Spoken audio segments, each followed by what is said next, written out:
Okey, sekarang kita lihat tajuk 3.1.2 yang kedua, iaitu menulis sudukut dan melukis catak alih bagi binary search. Okey, contoh yang pertama, membina sudukut dan catak alih bagi binary search untuk mencari satu abjad. So untuk pencarian item menggunakan binary search ini, kalau sebelum ni kita lihat ianya menggunakan rumus, menggunakan formula. So kita tengok contoh, carian suatu abjad dalam senarai A hingga Z. Kita tengok bagaimana caranya. Katakan. Katakan macam tadi juga, macam linear search juga. Katakan L ialah senarai yang mengandungi 26 item A sehingga Z. So dalam senarai A to Z ni ada 26 abjad. N. Katakan N ialah pemboleh ubah yang mewakili bilangan item dalam senarai L.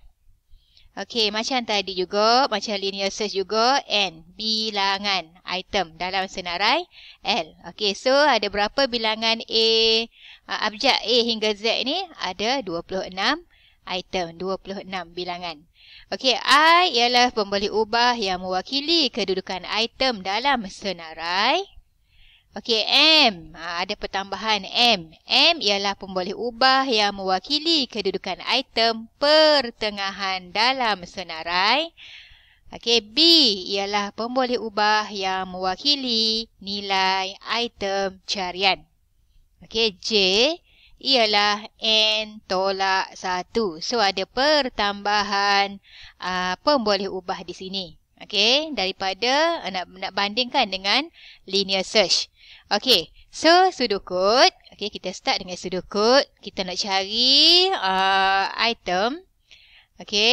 Nak cari satu item, satu abjad dalam senarai A sehingga Z. Mula.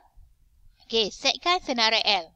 Senarai L. L adalah senarai. Senarai nombor, senarai item dalam item carian lah, senarai yang dicari. Ada 26 item. So senaraikan, tak perlu senaraikan semua sekali, cukup senaraikan A, B, C, D, Z. So bermakna ianya adalah item A sehingga Z lah. Kemudian isytihar pemboleh ubah N, I, J, M, B. So yang ini telah pun dinyatakan di sini. N untuk apa, I untuk apa, J untuk apa, M untuk apa dan B itu untuk apa. 4. Setkan N bersamaan dengan 26. Ini adalah bilangan. Setkan bilangan item, bilangan nombor abjad A sehingga Z tu ada 26. I bersamaan dengan 0.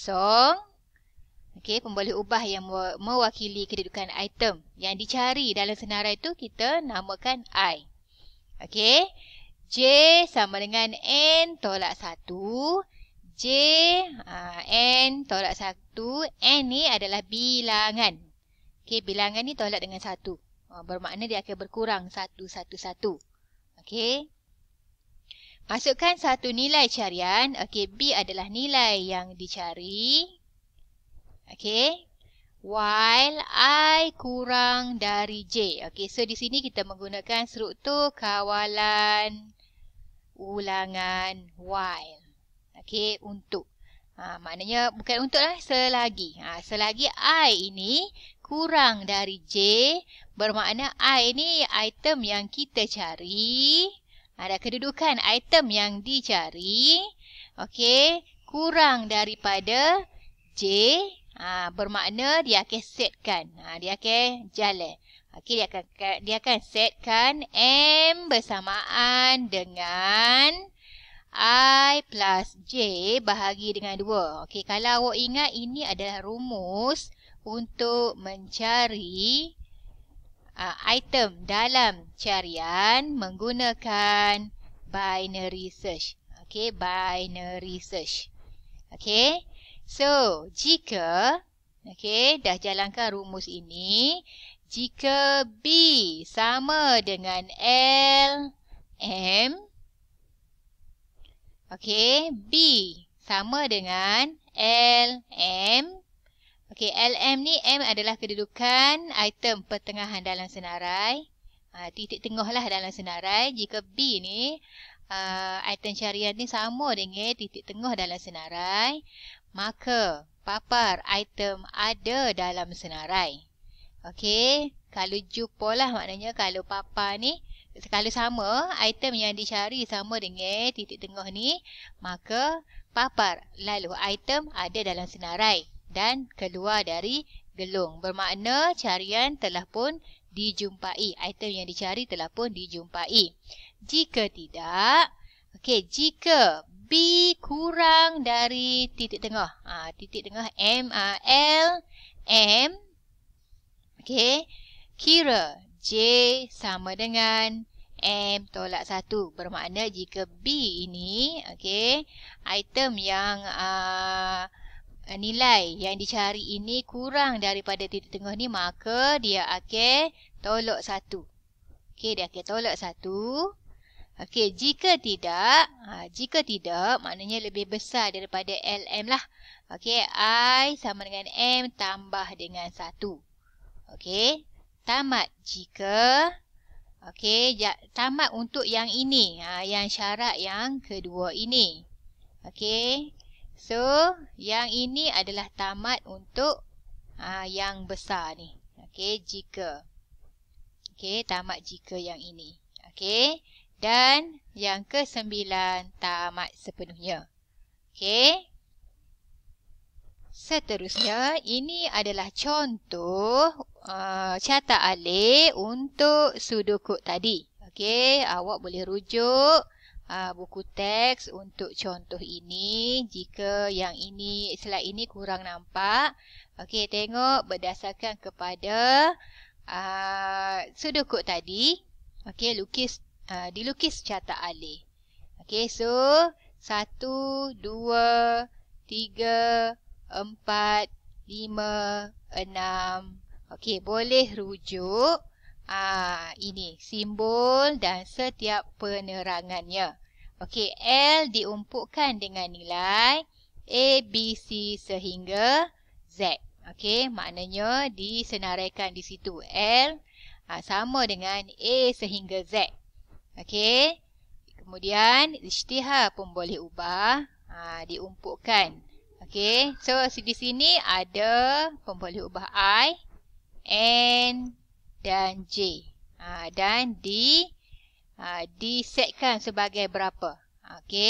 I diumpukkan dengan nilai kosong, iaitu kedudukan item pertama dalam senarai. N diumpukkan dengan nilai 26 yang mewakili bilangan item dalam senarai. Dan J diumpukkan dengan nilai N tolak 1. Maknanya dia akan berkurang satu-satu. Bertengok ni. Yang ketiga. Yang ketiga, pengguna perlu memasukkan satu item carian iaitu B. Ini pun boleh ubah yang diberi. Tak kira lah berapa item carian tu. Kemudian terus kepada yang keempat, selagi I kurang daripada J, indeks pertengahan M ditentukan dengan menggunakan formula M sama dengan I plus J bahagi dengan 2. Ini adalah rumus untuk binary search. So kena tengok balik, ingat balik. Jika B, nombor 5 ni, jika B sama dengan L, M, message akan dipaparkan, item ada dalam senarai, dan carian akan dihentikan. Jika B ni sama dengan L, M. So 3 keadaan yang mungkin berlaku, di mana yang pertama, jika B ni sama dengan L, M. Kalau sama, maknanya item ada dalam senarai dan paparkan item tersebut dan carian akan dihentikan. Tapi kalau keadaan yang kedua, jika B kurang dari LM, kedudukan item terakhir dalam senarai akan dikira semula, iaitu J sama dengan M tolak dengan 1. Okey. Dan keadaan yang ketiga, jika B lebih daripada LM, maka kedudukan item pertama dalam senarai akan dikira semula, iaitu M tambah 1. Kenapa dia B ni kurang daripada LM? Okey, jika keadaan B kurang daripada LM, jika item yang dicari ini kurang daripada item titik pertengahan yang didapat, kedudukan item terakhir dalam senarai itu akan dikira semula.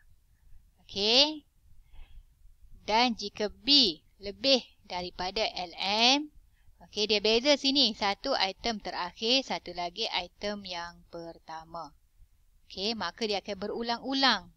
Berulang proses ini jika item belum dijumpai. Sampailah sehingga semua item itu telah pun disemak.